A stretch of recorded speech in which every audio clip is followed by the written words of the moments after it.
Hey y'all, welcome back to another episode of Drink N Overthink with Tuesday and Robin. So welcome back. If you've never been here before, basically the gist of this channel for this season is that we're going to be reviewing remakes of certain movies, and we're also going to be trying out the TCM Wine Club, trying a different wine every week. So please stay tuned if you enjoy this content. Please give us a like. Please share if you care. And feel free to subscribe. And let's get into the video. So this week we're doing Elvis on Tour. Sauvignon Blanc from California 2021. The gist of it is, it doesn't really say what it tastes like. Great. It's more about Elvis than it is about the wine. So, and you're gonna see later on why we chose this. We're doing A Star Is Born. I guess I should have mentioned that first. The remake we're doing today is A Star Is Born, the 37, 54, 76, and the 2018 version. And somehow this does tie into it, like trivia-wise. So, if you out there are true Sauvignon Blanc lovers, then this may be true to its integrity of what a Sauvignon Blanc should taste like. What does it taste like? It has a little fruitiness to it. It's not very dry. I guess I would say it's semi-sweet. Yeah, it's giving semi-sweet. Yeah. It's like if you are a Moscato drinker, it's like the little sister to Moscato. That's what it tastes like, if that makes sense. It's not as sweet. It's not quite there. Or like the predecessor to Moscato. If you go somewhere and there's no Moscato, this would be your next best choice. There's a little, I know there's a word this guy had used, but I don't know if I'm using it right, so I don't want to say it. But like, have you had Pop Rocks? And the way it kind of hits your tongue, it's like it's a slight sour. It lingers. It lingers. It lingers a little bit, but not in a bad way. No, not in a bad way. Are you getting hints of anything? Fruitiness. But what kind of fruit? Maybe like, because the last one we did was like mango and so. I want to say maybe like a crisp apple. I want to say grape because it's like duh. Duh, girl. I would say like a crisp apple. I'm getting white grape. Maybe, maybe pear, but I'm gonna say maybe like a crisp apple. Yeah, but it's good. It's good. It'll do. It's good. It's really good. So that's our little 2-minute ghetto wine review.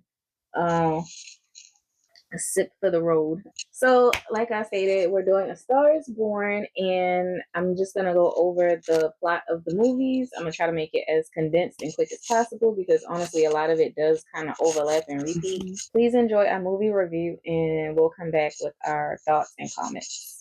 In our 1937 original, farm girl Esther Victoria Blodgett, played by Janet Gaynor, yearns to become a Hollywood actress.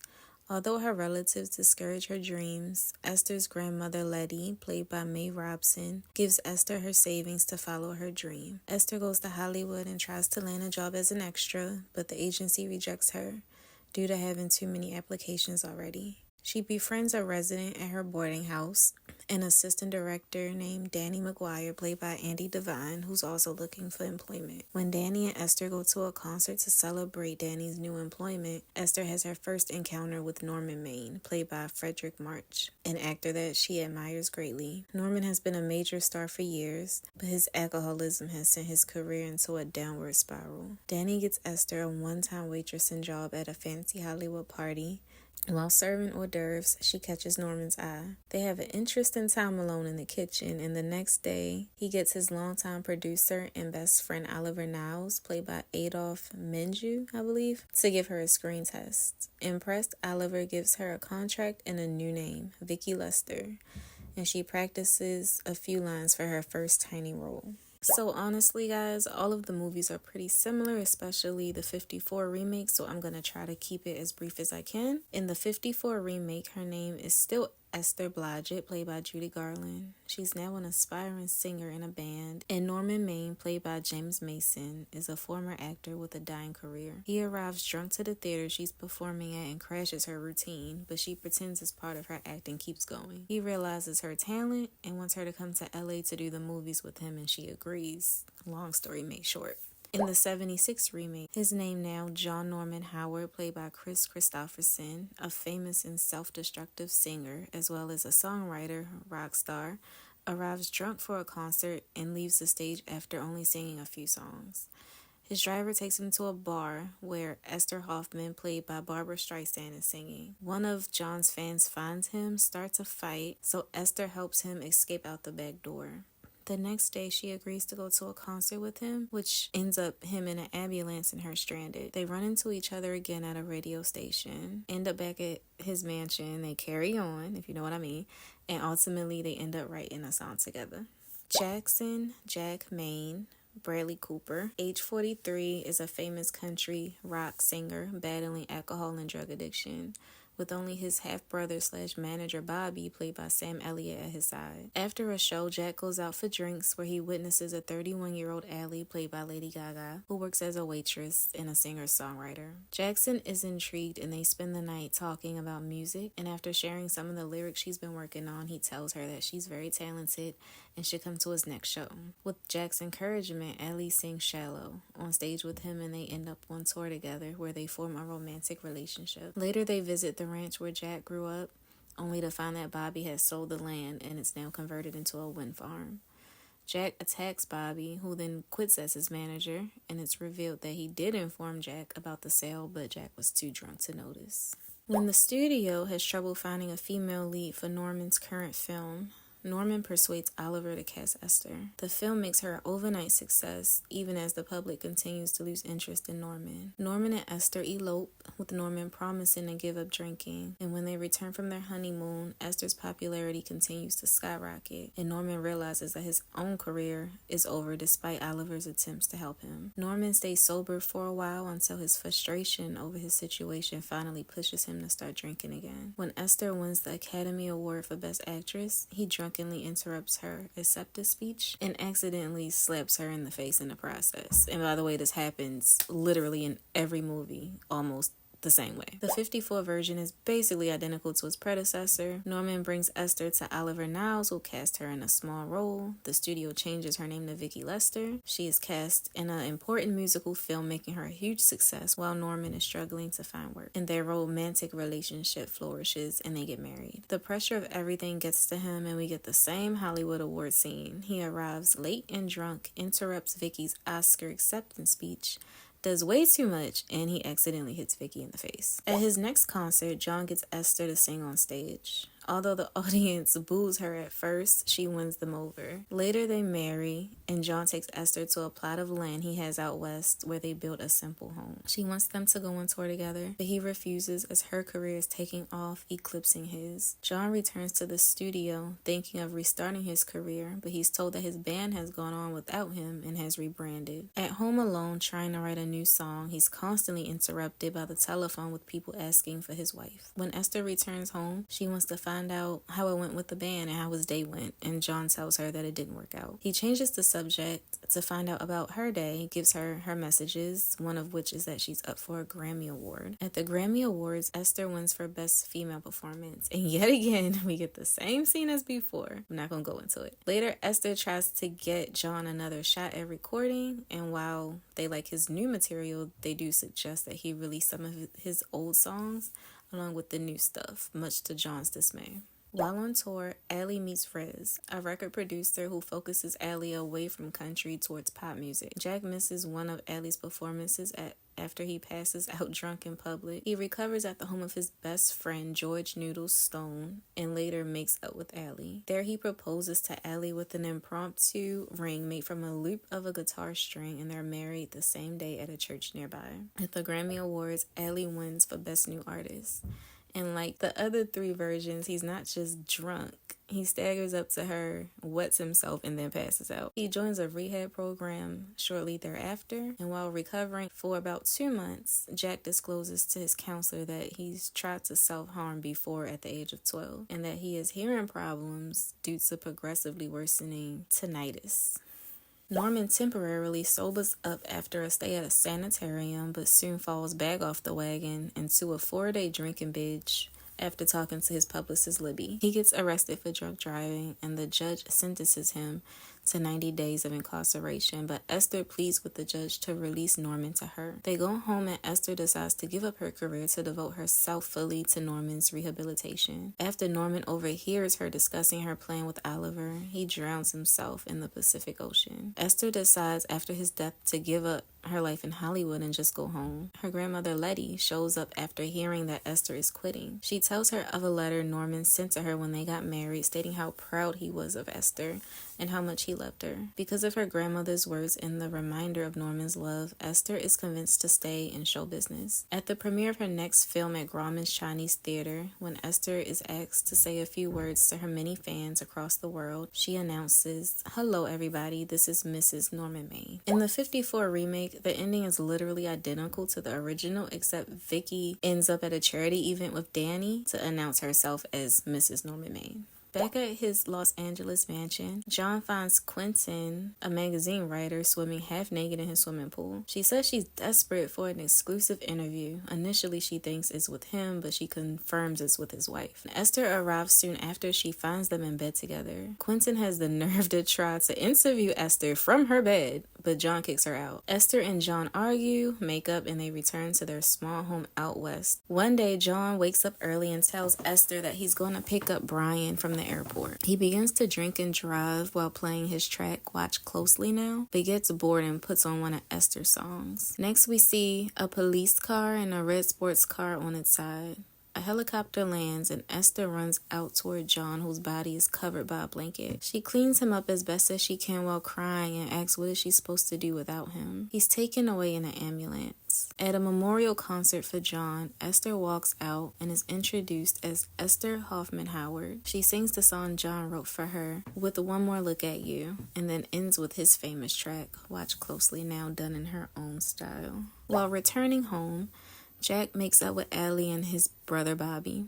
Allie asks Rez, the producer, to bring Jack with her on her European tour, but Rez refuses, prompting Allie to just cancel the remainder of the tour so she can stay with Jack. Rez then confronts Jack of nearly ruining Allie's career, stating that Jack will certainly relapse again. That evening, Allie lies to Jack and tells him that the record label canceled the tour so she can focus on her second album. Jack promises he will come to her concert that night, but after Allie leaves, he ended his life in their garage. Grief-stricken and inconsolable after Jack's death, Allie is visited by Bobby, who tells her that she's not to blame. It's revealed that Jack was working on a song about his love for Allie, but he never finished it. So Allie sings this song as a tribute to Jack, introducing herself for the first time as Allie Main. So we're gonna start with the better storyline, like out of all four of them, because most of them are singers. Only the first one, she was an actress, Right. which I thought was well, technically the Judy Garland one, she was an actor slash like a Broadway musical, Yes. and then the rest of them were just singers. So I wonder why they did that. But out of all of them, like I actually like all four of them for different reasons, but 1937, the acting was really good. The storyline was really good, and it didn't appear dated to me. It was a classic, and it'll always be, but it did not appear dated to me when I compare it to the other three. Yeah, I thought watching that back again would be like a drag, because I tried to watch it before and I didn't finish for whatever reason, but it was actually a really easy one. It was actually easier than the 54. That was a feat. I'm not even gonna hold you. It's nothing on Judy Garland or the cast. It's just it felt so much longer than the other ones, and because of like I'm not the biggest fan of musicals. I do like them, but it just drew it out. So, like every 5 minutes they would sing it, and I mean these are long songs, so they felt long to me. I was like, bruh, even though her singing is beautiful, I think I probably enjoy watching out of the four. I kind of feel like I have to give it to the original, not just because she was an actress and it made her different. I felt like, especially toward the end, it became more about him. I guess the movie is about both of them. It is. Did I even mention who they are? Okay, so in 1937, as we said already, is Janet Gaynor and Frederick March. They're playing Esther Blodgett / Vicky Lester and Norman Maine. So I felt like toward the end of all of them, she says she's Mrs. So-and-so, whether it's Maine or Howard. And I feel like she kind of lost herself. Like, I was like, what is this movie about? Because I thought it was about her. Like, A Star is Born, meaning she's the star, but then it's like when she wants to quit because he dies, but she doesn't quit because she wants to keep going for his legacy. And it's like, what about you, though? Like, he was a piece of shit. Like, well, he had good qualities, but he was really a jerk. And I was just like, only in the first one, the grandmother, like towards the beginning and the end, amazing. She was amazing. Like Yes. the way she talked to her, like, you know, and gave her the money to go out to Hollywood and live her dreams and don't just try to live a small life. You know what I mean? Like life goes on. And then at the end, when she wanted to quit, she was like, no. You know, that's sad. Your husband died, but ma'am. And then I was just like, it just really sucked at the end where it was like, I come back, but I'm as Mrs. Maine. Or I'm like, why didn't she just go back to Esther Blodgett? I think because she, in her own way, felt indebted to him. She just felt that she owed him to who she became. And she just wanted to keep that legacy, you know, continued. I guess. And not be remembered as this washed up entertainer where whenever people will remember him, they will remember the tragedy. So I think that may have been what she was trying to redeem his his legacy. Yes, I guess. Absolutely. She saw the good in him, and I'm just like, girl, couldn't be me. But he was fighting his own battle. Yeah, and in the midst of it, his intentions were good. Yeah, so that's why the 37 one is my favorite. If you haven't seen it, please go watch it. Don't discredit it because it's old. You know what I mean? Like, it's a good movie. Everything about the other three comes from this movie, obviously. And I mean, sometimes there are lines that are verbatim, and I'm like, y'all, come on now. It's scenes that are verbatim. Yeah, like the Grammy scene where they're at the Grammys and he comes in drunk, and it's a whole. I was like, y'all really like? Y'all didn't change anything. Like, I think with if you did remakes and you made it totally different, I think that might dishonor. But 4 times. Yeah. I mean, I'm watching all 4 of these, and I'm even starting to like in my head. I was like getting confused. I'm like, didn't I just watch?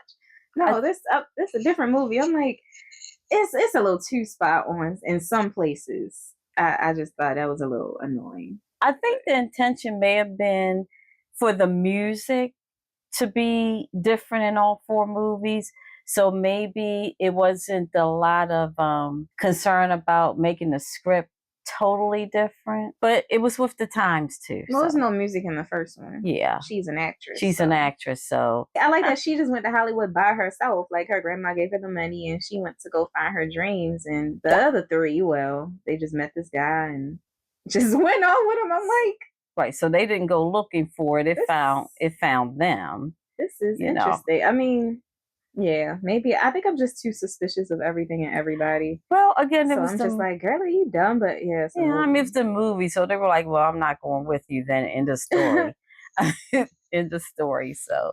Favorite to least favorite, it would definitely be 37, 2018, 76, and then 54. I agree. Really? I agree. Lady Gaga is close, but yeah. I mean, she's incredibly close, but I do love I love me a strong woman. What can I say?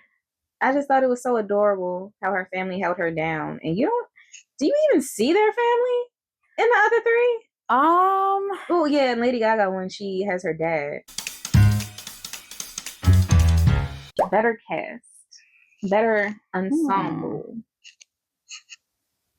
What you like, what you don't like? I would probably have to say 1976. For the best cast? Yeah. Yeah. Do tell. Well, Barbra Streisand, of course, everyone knows she has the most amazing voice in history. You know, she's in that, you know, she's in there. Pink exists, but yeah, but you know, not only was she an amazing singer, she an amazing singer, she's also a really great actress. So that was a perfect fit. And Chris Christopherson, no one knew. Maybe they did before he even started this movie that he was a singer too. He's a great singer as well. So I really fit like the personalities. I think that was the best fit for me as far as cast. Yeah, as far as cast. I don't know. He got on my nerves, but I guess that's the well. That's the idea. that's the point. I guess he's a really good actor because I was just like, I don't like you. But yeah, but that was the point. That is the point. So yet again, her name is Esther, but they switched the last name, so it's Hoffman, and then Norman Maine turns into John Norman Howard. So and he was a jerk in all 4 of them. Supposed to be just a great jerk, and I kind of do appreciate. You have to I know, be. I'm like, it's the same. It's like, girl, it's a remake. But like, they did pick really good men. But that brings me back to the Elvis thing. So the reason we chose the Elvis battle, Barbara actually wanted Elvis to play. I was about to say Norman Maine, but same thing.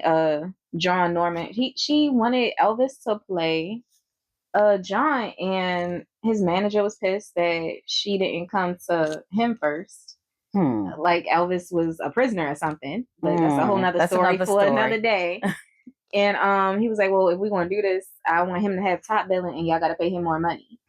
And at that time, you know, they haven't seen Elvis do anything in quite a while, so they weren't really willing to, you know, meet those demands. So it didn't happen. But yeah, I was really shocked, and that'd be kind of interesting to see. That would have been extremely interesting. I can't name one movie that I've seen with Elvis in it, and I don't mean like a documentary. I mean like like.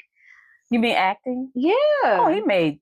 Yeah, I know he made movies, but because I was wondering, like, what the hell we gonna drink this bottle with? Because we don't watch no Elvis over here. Well, like, growing up, I've seen Elvis movies. You know, growing up, of course. I was just like, we just gonna have to pop this thing open one day. But I was like, oh, that's so interesting. Good segue. He was a singer. He was an actor. I thought that would have been really kind of cool. How old would he would have been in '76?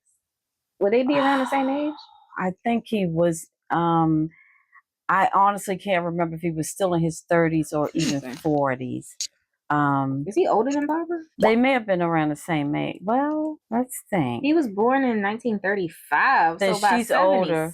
Yeah, he's older than her. Oh, he died a year later. Yeah, he did. Oh, wow. I remember I was at camp, and I remember that they made a big announcement about it. Yes. Oh, wow. That would have been kind of cool to see, because I don't think the age really would have made a difference. I don't think it would have. No. The role is the role regardless, and I think he's supposed to be like older and more experienced than her anyway. I think so, because I think the 1937. I think he was. I think they had an age gap in all of them. I was thinking. I'm not sure about the 54. They might have been around the same. Maybe around the same. Yeah, but yeah, maybe 30s, 40s. But I thought that was very interesting. So yeah, what was I saying? Oh, cast. Yes, my favorite cast. I don't know. My favorite cast, I'm probably had to go with the Bradley and the Lady Gaga. I love Bradley Cooper anyway, so when I was like, he gonna sing, and he directed the movie, which was wow, I was shocked. Not that he can't direct stuff, but I mean, he had a lot of participation in this movie, and I was like, that's so dope. Like seeing somebody go from the comedies and stuff like that to more a serious role. I was shocked, and then Lady Gaga, who I never seen act at all. I was like, oh wow. But I was like, that's kind of genius, because honestly, if you put them side by side, Barbara Streisand and Lady Gaga, I think they look alike. I think they have the same kind of. I really think. I was like looking like she does remind me of Barbara Streisand. Yeah, and the pipes are like. Yeah, and obviously she can really sing. The singing is amazing on both ends. Like, yeah, Lady Gaga, she really blew it away with her singing. I mean, hands down, they all really were very talented. Yes. But as far as chemistry, like sometimes I was like, isn't he married? Like. Well, I just felt like, because he asked for her and he had to fight to get her that role. I don't know why they didn't want to cast her. I'm like, maybe because she doesn't act. If you, yes, he don't sing. But well, if they've never seen you act, then you're taking a chance, and they may want you to audition.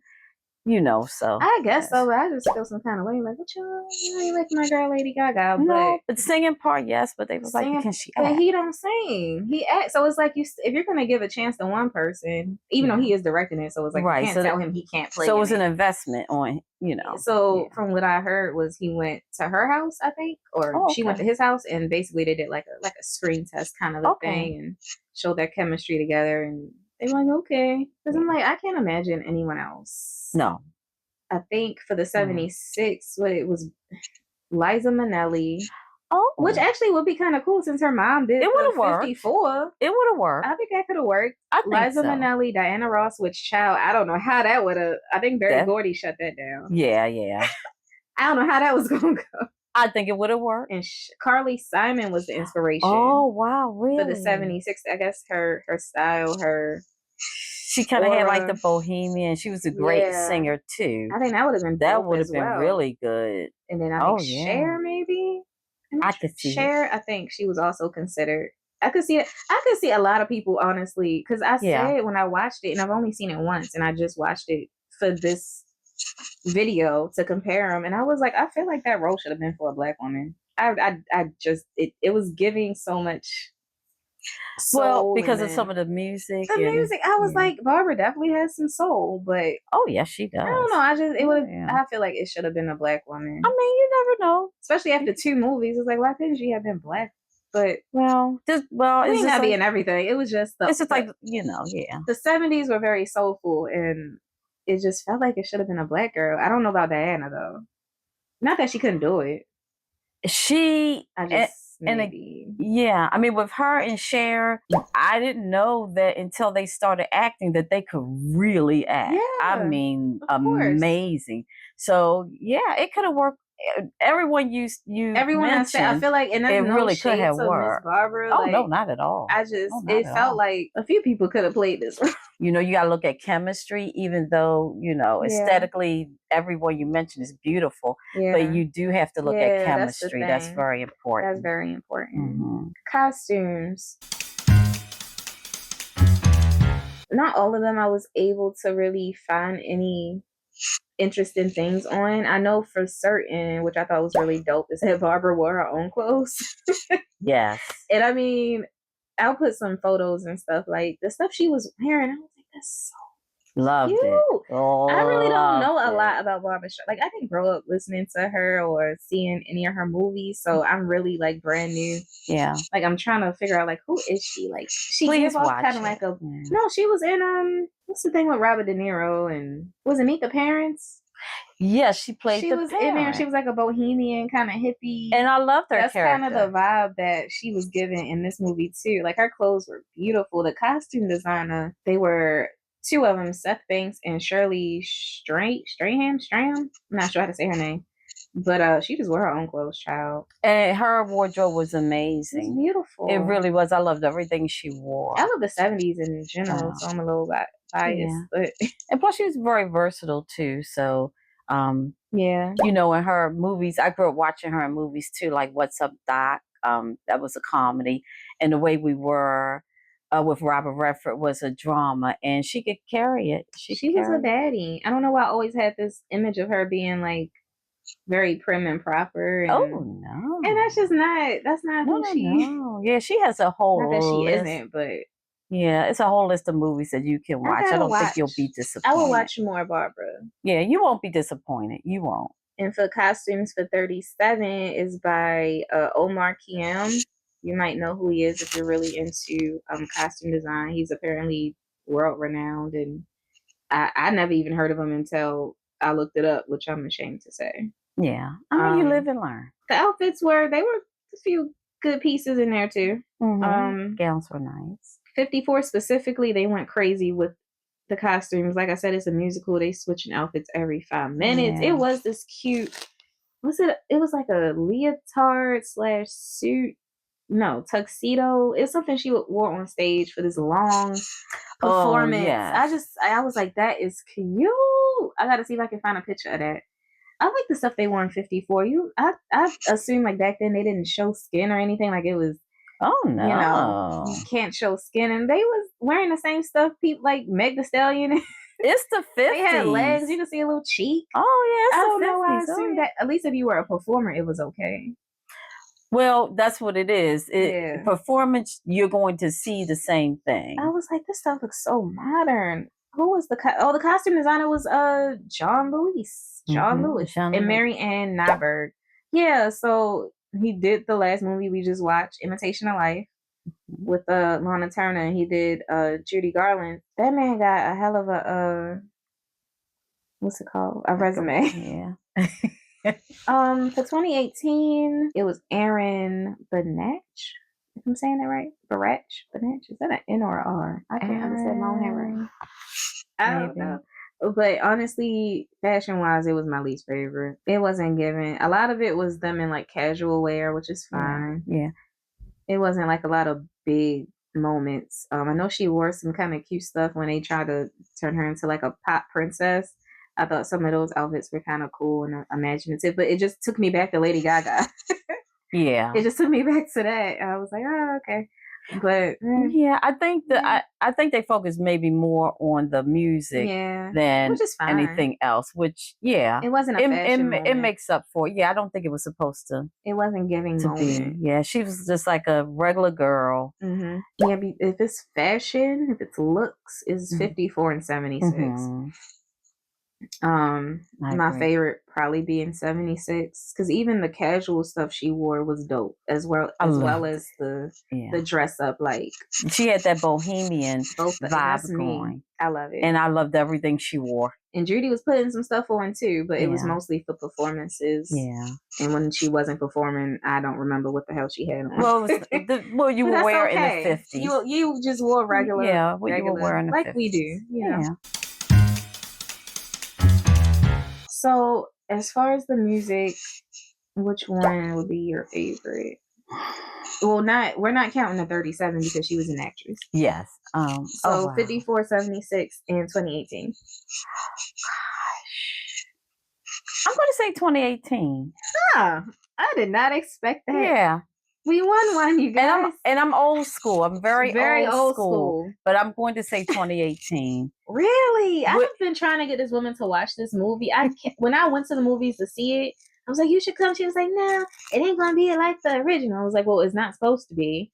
And then when it came out on TV, I was like, hey, watch it with me. I'll watch it later. It's been like 7 years, 7 years. And I just got her to watch it because of this video that we're making. I was like, better late than never. She did not want to watch it because she's very much like, if they do a remix to anything, the original is better. And I'm like, that's not always true.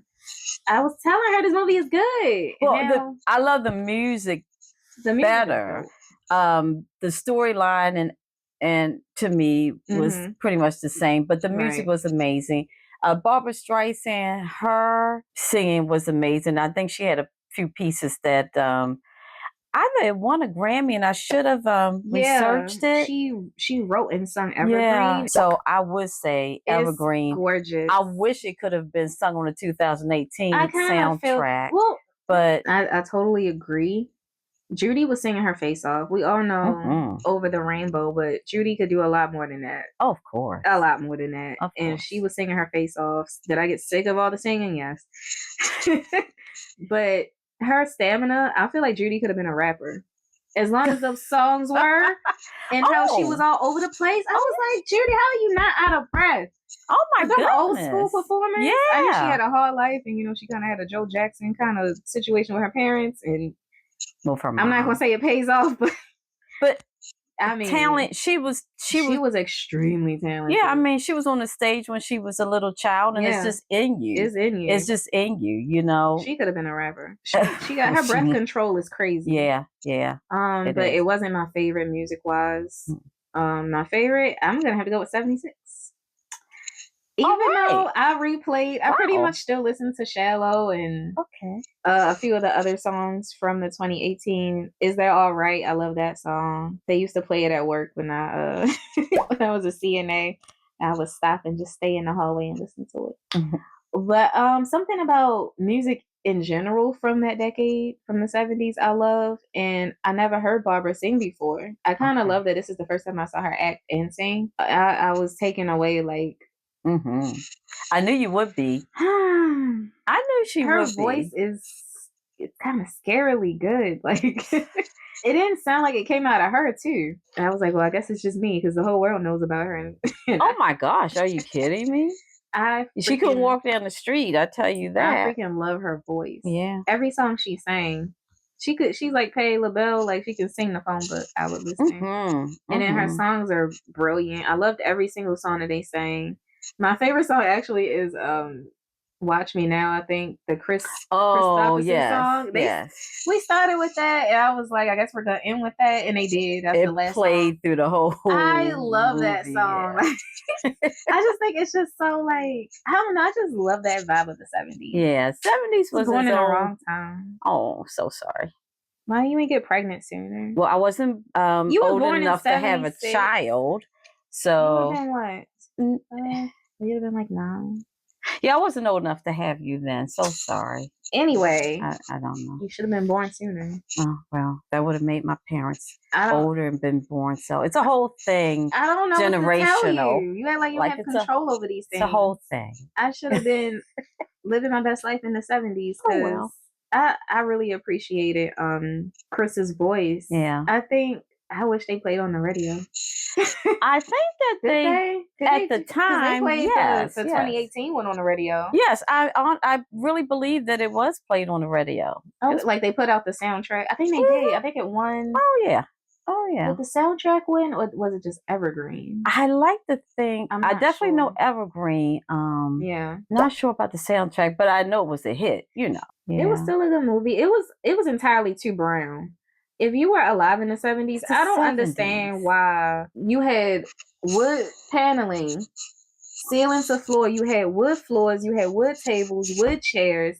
Everything was just too freaking brown, and that pissed me off. That house that they lived in pissed me off. It's the 70s. I was like, bro, where's the color? I think the brown was like a practicality thing in the 70s. Oh my god! I think it was a practical thing. I couldn't do it. All your furniture was wood. Your decorations was wood. Well, you had specks of orange and yellow and green. I mean, those I love, but the brown on brown on brown. Anyway. I mean, that has nothing to do with the You can't help the decade, I guess. No. So that's not their fault, but that was just a side note.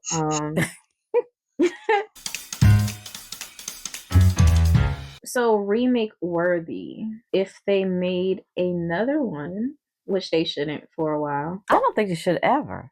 I think they should stop. But if they do Please don't make another one again, what would you keep? What would you change? Should they? Should they not? Maybe I'll put a twist on it with a remake, and maybe it'll be the female that's the actress or the singer, and discovers the male. That would be interesting. But why does it have to be a man anyway?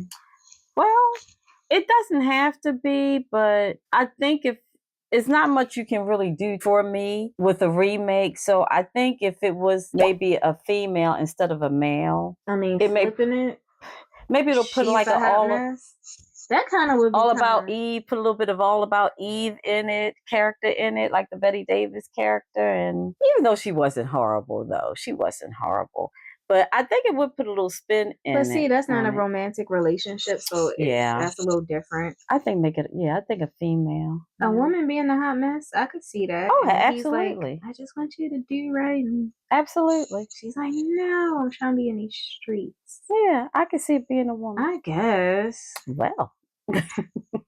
Do we need it? No. I think we should let it die. No. Lady Gaga and Bradley Cooper left it on a high, and we should just leave it. Yeah. Just it's been done, and it's been done well. If they ever touch it again, y'all gotta add some color up in there.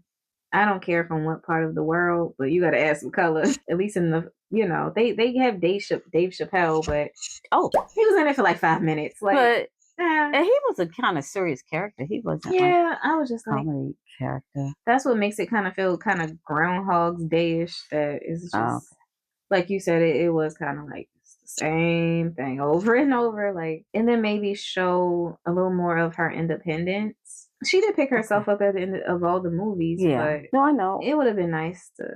Well, I guess would there not be a movie then if she didn't? Well, I don't know, or could it be like a continuation of part 2 to see how her career really continued? A sequel. Yeah, I could see that. Not a remake, but a sequel. I mean, it'll be about her, of course. A Star Is Alive.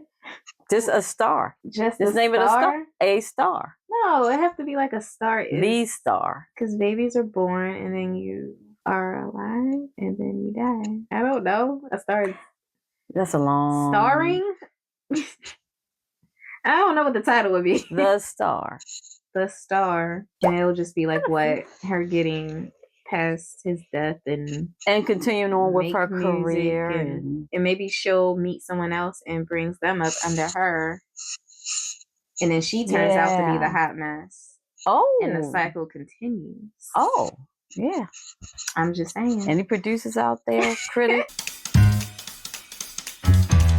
I guess I pretty much kind of asked that already. You said you would. Well, you would watch the 76 again. I would watch them all again, but besides the 54.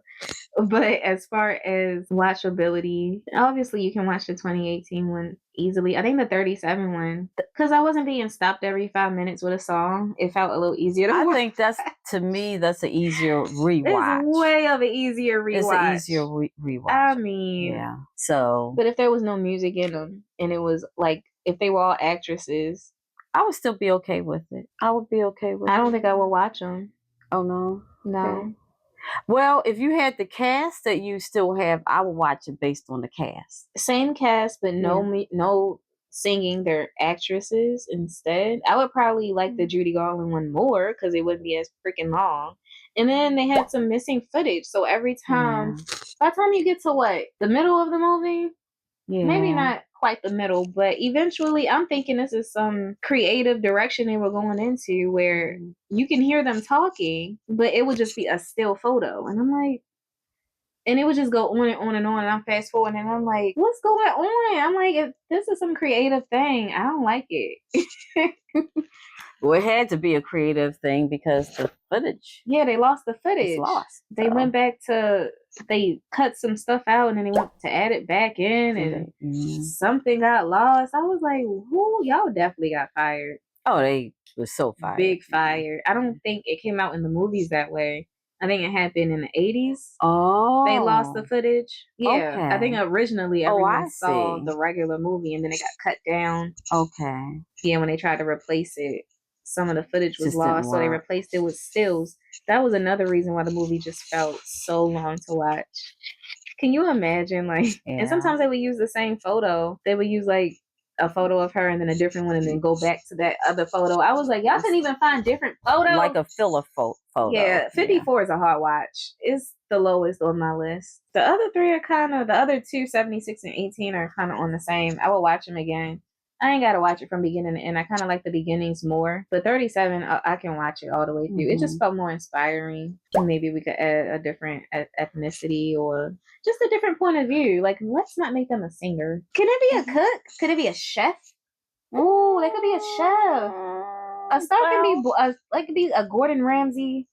I mean, they could really be any occupation. They could be anything. They really could. That's why I was like, y'all picking the same things and using the same lines and the same plots. A Star is Born could be anything. They could be like a mathematician, or is that not as glamorous and exciting? I don't know. Fashion designer, and they work their way up, and they work at Vogue. That would be a good one to design. I would love to see that. Yeah, I just want people to push the envelope. I just really found it amazing that I don't think I've ever seen this many remakes from one movie. I've never seen this many remakes. Maybe 3.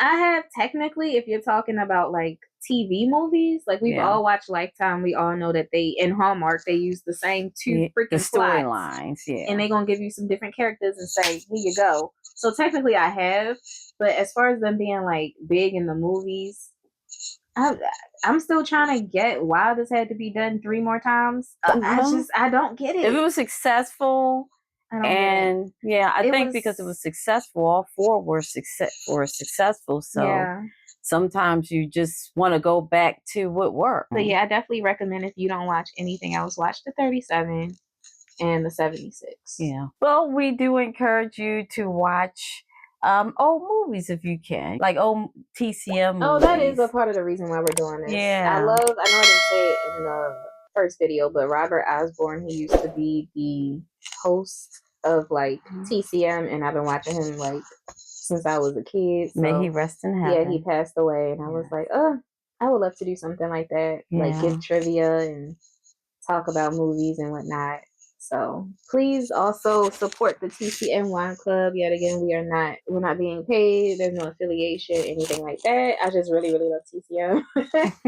So yeah, you can check out this Elvis wine. I don't know how long it's going to be on the site. Anyway, you guys, that's all we have for you today. Thank you so much for being here with us. Please give us a like. Please share. Please leave a comment and subscribe. And we will see you guys next week. Have a great day. Bye-bye.